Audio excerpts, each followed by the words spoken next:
భగవద్గీత మనం ఆనందంగా జీవించడం ఎలాగో చెబుతుంది.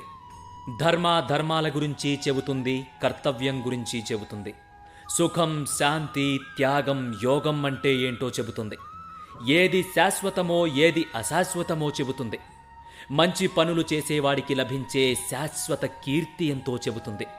దీన్ని అర్థం చేసుకున్నవారు ధన్యులు. నిన్ను నన్ను మన అందరి గురించి మాట్లాడుతుంది భగవద్గీత. భగవద్గీత సర్వ మానవాళి కోసం. అథ ప్రథమోऽధ్యాయః అర్జున విషాదయోగో నామ. ధృతరాష్ట్ర ఉవాచ ధర్మక్షేత్రే